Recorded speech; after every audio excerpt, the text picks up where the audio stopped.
Hi, my name is Rachel Rodriguez Cruz, and today is November 20, and I'm going to be presenting the Unit 2 case studies for this semester.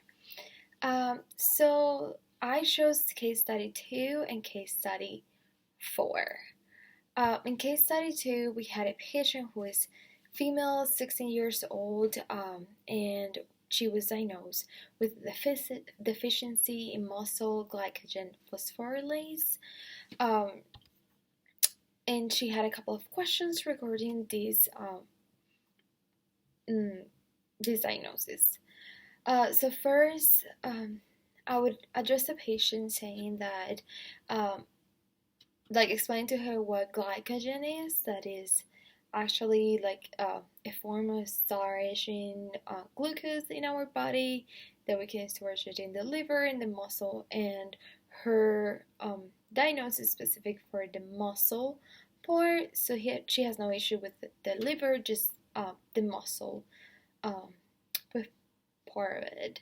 And due to this, then her muscles are unable to transform glycogen to glucose when doing exercise or like a lot of activity that requires a lot of energy for her muscles. And then this glucose cannot transform itself to ATP, which is our energy currency of the body, in order to help muscles contract the muscle cells to contract. Um, so her first question is, I am not sure I understand the issue. Can you explain how muscle glycogen is used normally during exercise? To this, I would have said that in normal patients during exercise, their muscles break down glycogen, which releases glucose necessary for making ATP required for the muscles to contract properly. And well, this is done through oxidizing the glucose via anaerobic and aerobic processes. And like if she would understand, I would have done something like this in a little like note. Like I would be like, oh, like here you see glycogen that it transforms to glucose, which transforms down the line to ATP, and that is our energy currency for our body. Um, and I would explain, like since in this process of exercising, a lot you're not eating, then your your glucose in your blood won't be able, like you won't have much to go into this process enough for a proper functioning of the muscle cells.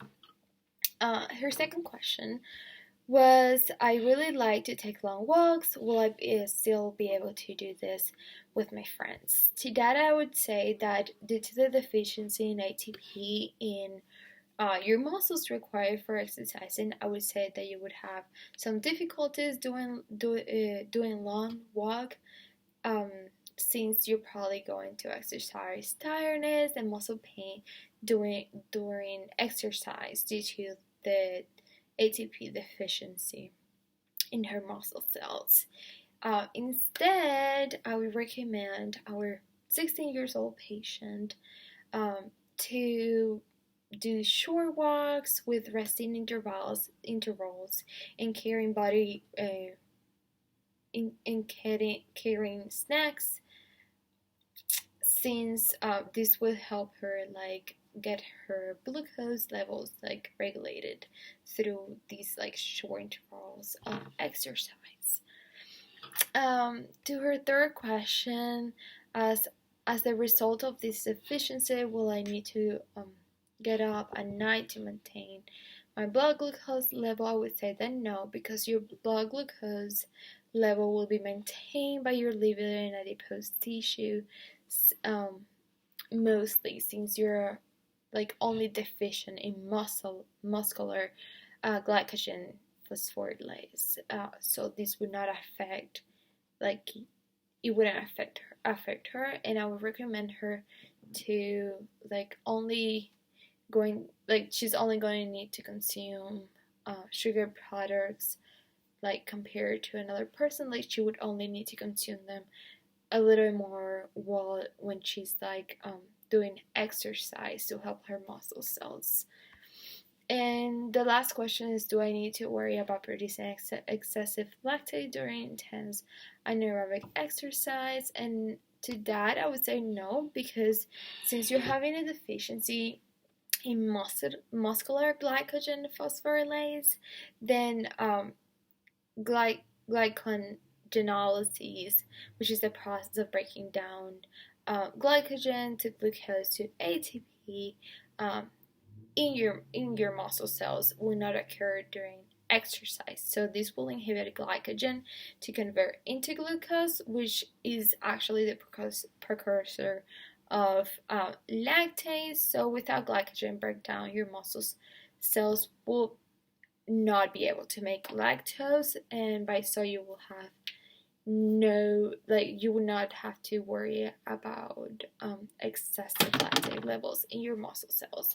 And if she's a little bit patient about this, I would have also explained this to her, how glucose goes to lactate. The second case that I picked was case number 6 in number 4, sorry. In this, we have a 2-month-old female baby that had been experiencing jittery spells, hypoglycemia in her lab tests, and in the physical exam, the provider saw that she had an enlarged liver, which is called hepatomegaly. That's the diagnosis of it, the name of an enlarged liver.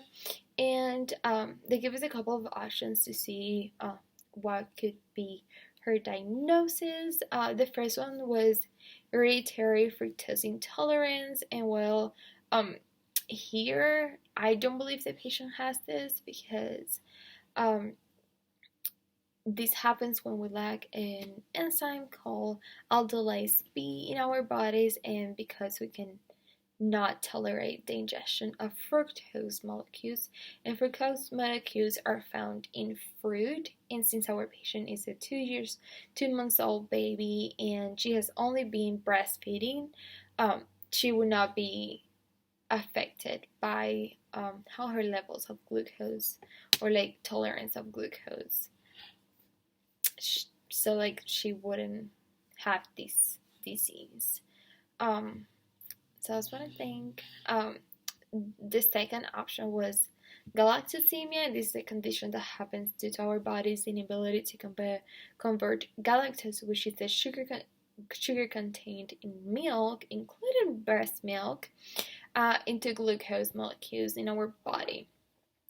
So our body can use it. For these specific diagnoses, some of the symptoms are vomiting, loss of appetite, jaundice, and diarrhea. And our patient has not had those symptoms, so I don't believe she has either galactosemia. The third option was glycogen storage disease, which is the inability to use glycogen. And any patient suffering from this condition is unable to store or break down glycogen properly in their body. So the breakdown of glycogen happens mainly in the liver. Patients with this diagnosis can experience several symptoms like an enlarged liver, which is actually shown in the physical exam evaluation by the provider. They also can have high levels of lactate, which is shown when epinephrine was given to the patient. They could also have hypoglycemia, which was shown in the laboratories by the baby, done to the baby, and this would be due to the inability of the body to break down glycogen to process glucose in the fastest state. In this case, which was 2 hours after breastfeeding, when the mother started noticing that these symptoms occur. Another symptoms with this condition is mouth sore, breathing, and heart problems, which our patients thankfully doesn't have, but my experience in the future if it's left untreated. So I personally believe this is the correct diagnosis for our patient in this case. The last option that was given was glucose 6-phosphate dehydrogenase deficiency, and this disease affects the red blood cells directly by causing them to break down early on. Some of the symptoms is like anemia or jaundice, dark coloring urine due to like the red blood cells accumulation in the urine, shortness of breath since like oxygen will not be able to be carried throughout the entire body properly, and an enlargement of the spleen. So none of the symptoms are part of our patient's symptoms, so I believe this is not her diagnosis. That is all. Thank you so much. And if you have any questions, please feel free to contact me. I'm sorry I went a little bit over the time.